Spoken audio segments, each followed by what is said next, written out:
প্রিয় দর্শক, আসসালামু আলাইকুম। অবশেষে এনসিপি নেতাদের উদ্ধার করা হয়েছে এবং সেনাবাহিনীর সাঁজোয়া জানে করে তাদেরকে নিরাপদ আশ্রয়ে সরিয়ে নেওয়া হয়েছে। মূল কথা হচ্ছে, এই কথাটা আগেও বলেছি, বারবার বলেছি যে ওদেরকে ওখান থেকে সরিয়ে নিতে হবে। ওদেরকে যদি এখান থেকে সরিয়ে নেওয়া না হয় তাহলে পরিস্থিতি আরো খারাপের দিকে যাবে। কারণ তারা জনগণকে উত্ত্যক্ত করেছিল, উত্তেজিত করেছিল গত দুদিন তাদের ফেসবুক পোস্টের মাধ্যমে।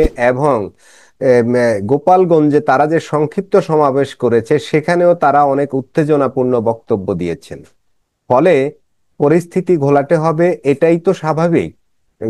জনগণ তো গর্জে উঠবেই।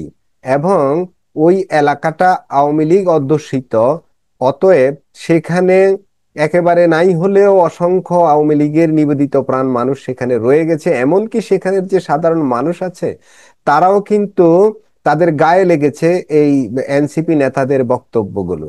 সব মিলিয়ে জনরোষের মধ্যে তারা পড়ে গিয়েছিলেন। আমি প্রথমে বলছিলাম যে তাদেরকে হেলিকপ্টারে করে ওখান থেকে উদ্ধার করে ঢাকায় নিয়ে নিয়ে গেলে ব্যাপারটা সমাধান হয়ে যায়, অর্থাৎ ঝামেলাটা ধীরে ধীরে কমে যায়। তারা যে জনগণ যখন জানবে যে তারা এখানে নেই, তারা ওখান থেকে চলে গেছেন, নিরাপদে সরে গেছেন, তখন পরিস্থিতি নিয়ন্ত্রণে চলে আসবে। কিন্তু এই বিষয়টা করা হচ্ছিল না। সর্বশেষ আপনাদেরকে ভিডিওটি দেখাচ্ছে কিভাবে এনসিপি নেতাদের এই সরিয়ে নেওয়া হয়েছে। সার্কিট হাউসে কয়েকটি সাঁজোয়া যান এসেছে সেনাবাহিনীর। সেগুলোতে এনসিপি নেতা হাসনাত আব্দুল্লাহ, নাহিদ এবং এই, নাসির উদ্দিন পাটোয়ারি সহ আক্তার, কয়েকজনকে যারা গুরুত্বপূর্ণ সেন্ট্রাল লিডার, তাদেরকে ওই গাড়িগুলোতে সেনাবাহিনী নিয়ে ঢুকিয়ে দিয়েছেন এবং তারা সেনাবাহিনীর গাড়িতে করে নিরাপদে তারা সেখান থেকে আহ, স্থান ত্যাগ করতে সক্ষম হয়েছেন। এ পর্যন্ত হচ্ছে তারা মোটামুটি নিরাপদ। কিন্তু এ বিষয়টা হচ্ছে আসলে তাদের উস্কানির কারণেই ওখানকার পরিস্থিতি এতটা ঘোলাটে হয়ে গেছে। না হয় ওরা সুন্দরভাবে সেখানে একটা মিটিং করে ও একটা পদযাত্রা করে কিছুটা সময় গণসংযোগ করে শান্তিপূর্ণভাবেই তারা চলে যেতে পারতো, যেটা অন্যান্য জেলাতে তারা করেছে এবং খুব সুন্দরভাবেই তারা তাদের সমাবেশগুলো করেছে, এবং, পথসভা করেছে, গণসংযোগ করেছে। তাতে তো কোনো সমস্যা হয়নি। দু একটা বিচ্ছিন্ন সমস্যা হয়েছে, তাও সেটা তাদের দলীয় কোন্দলের কারণে। সেগুলো তো আর হিসাবের মধ্যে বা আমরা বড়ভাবে কাউন্ট করতে পারি না। এরকম দলের ভিতরে এরকম সমস্যা তো হতেই পারে।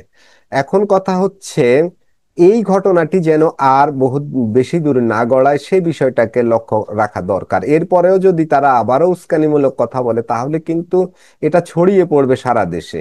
এরপরে কিন্তু পরিস্থিতি কন্ট্রোল করা সম্ভব হবে না। সারা বাংলাদেশে এখনো কোটি কোটি আওয়ামী লীগের লোক আছে এবং বঙ্গবন্ধুকে ভালোবাসেন আহ, এমন মানুষ কিন্তু রয়ে গেছেন। তো তারা কিন্তু চেয়ে দেখবে না, তারা কিন্তু মাঠে নেমে যাবে, শুধু সময়ের অপেক্ষা। যে কোনো সময় কিন্তু ঘটে যেতে পারে।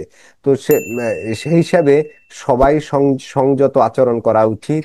সবাই কৌশলে আগানো উচিত যাতে দেশে শান্তি শৃঙ্খলা বজায় থাকে এবং সকল দলকে মুক্তভাবে আলোচনা করার, কথা বলার সুযোগ দেওয়া দরকার আছে।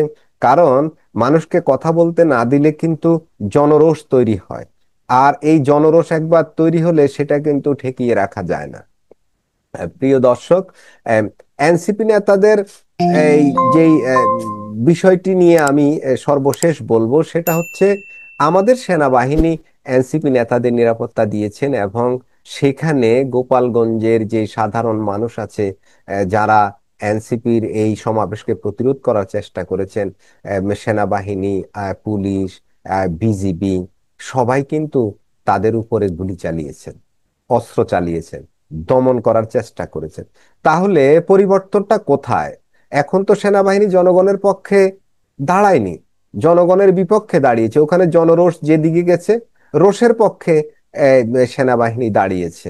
আমরা আশা করব সবার শুভবুদ্ধির উদয় হবে। আজকের আলোচনা এখানেই শেষ করলাম। দেখা হবে পরবর্তী কোনো ভিডিওতে। সে পর্যন্ত সবাই ভালো থাকুন, সুস্থ থাকুন। আল্লাহ হাফেজ।